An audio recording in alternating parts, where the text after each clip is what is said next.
Vous êtes sur le Fait d'Afrique Télévision et vous faites bien de nous suivre. Bienvenue au point de l'économie de ce jour.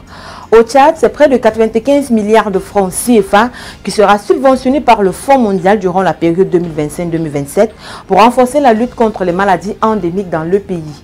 Alors que le monde se bat contre les défis de santé de plus en plus pressants, le Tchad a pris 7 mesures significatives dans sa quête pour éradiquer le paludisme, la tuberculose et le VIH-Sida. Dans un souci de justice sociale, le gouvernement tchadien a également pris l'initiative d'adopter des mesures législatives pour garantir la gratuité des produits et services de santé liés à la lutte contre ces maladies.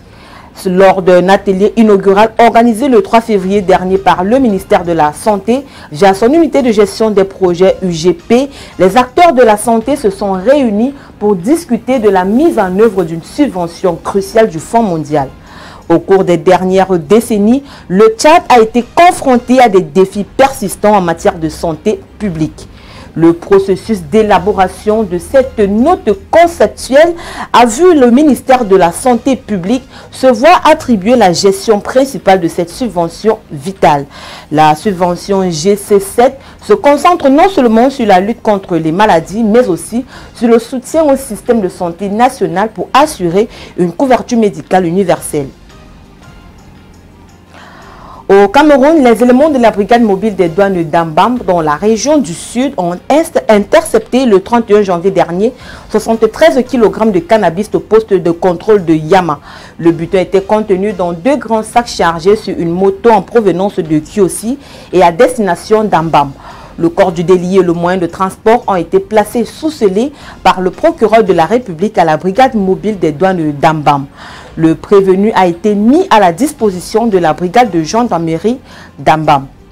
Et dans la région du sud-ouest du Cameroun, la collaboration réussie entre la brigade mobile des douanes et la base navale de Limbé sur le plan maritime a permis la saisie de 330 000 tiges de cigarettes non estampillées et de contrebande de marque Essai et Saint-Maurice. Le butin était contenu dans 33 cartons.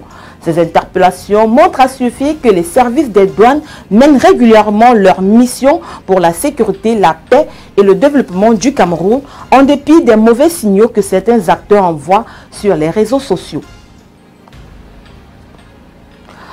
Parlons toujours des prouesses douanières pour dire que pour la 2e année consécutive, la Direction générale des douanes du Cameroun a franchi la barre de 1000 milliards de francs CFA de recettes.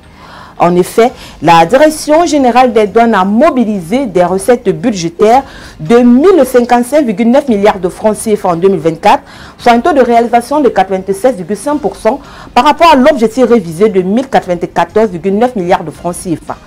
Ce résultat représente une progression de 33,3 milliards de francs CFA par rapport aux 1022,6 milliards de francs CFA de recettes budgétaires mobilisées en 2023.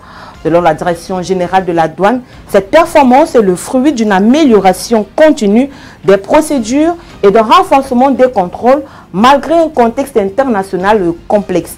Cette performance de la douane a été saluée par le ministre camerounais des Finances, Paul Motazé, pour qui la douane camerounaise est résolument tournée vers le professionnalisme. Pour cette année 2025, il est attendu 1144 milliards de francs CFA de recettes douanières. Le Sénégal enregistre une performance remarquable sur le plan de ses finances publiques. Selon les dernières données, les recettes totales de l'État ont connu une augmentation de 40 milliards de francs CFA en comparaison mensuelle. Cette progression s'explique par la croissance conjointe des recettes fiscales qui ont connu un bond de 25,6 milliards de francs CFA, ce qui reflète la bonne collecte des impôts et taxes sur le territoire national. Parallèlement, les recettes non fiscales ont progressé de 14,4 milliards de francs CFA, témoignant d'une gestion efficace des autres sources de financement public. Comparé à la même période d'année précédente, les recettes totales de l'État ont enregistré une augmentation de 44,5 milliards de francs CFA, signalant ainsi une tendance à la hausse continue des finances publiques sénégalaises. Cette performance prend une dimension particulière dans un contexte marqué par des incertitudes économiques mondiales, notamment les fluctuations des prix des matières premières, les tensions géopolitiques et impact résiduel de la crise sanitaire. Malgré ces défis, l'économie sénégalaise affiche une résilience notable soutenue par des réformes structurelles et des investissements ciblés dans des secteurs stratégiques comme les infrastructures, l'énergie et l'agriculture. Parlons à présent des ports d'Afrique du Sud qui, après une contre-performance en 2023, ont connu une embellie des activités en 2024. Le bilan d'activité de Transnet au titre de l'année civile 2024 montre que les 8 plateformes commerciales sous l'administration de l'autorité portuaire sud-africaine ont manutentionné un volume cumulé de 269,329 millions de tonnes contre 210,6 millions de tonnes en 2023 et 4,3 millions d'équivalents 20 pieds.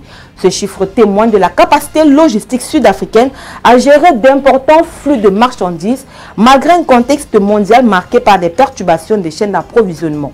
Richard Bay, principal port de vrac solide spécialisé dans les expéditions de charbon, a traité 83,35 millions de tonnes, alors qu'au port multifonctionnel de Durban, les volumes se chiffrent à 75,3 millions de tonnes.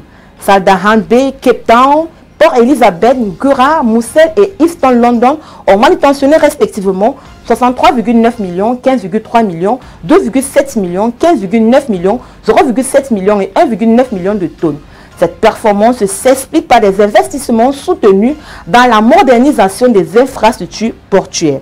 Transnet a misé sur l'autonomisation des terminaux, l'amélioration des capacités de stockage ainsi que sur la digitalisation des procédures douanières et logistiques, favorisant ainsi la fluidité des opérations portuaires.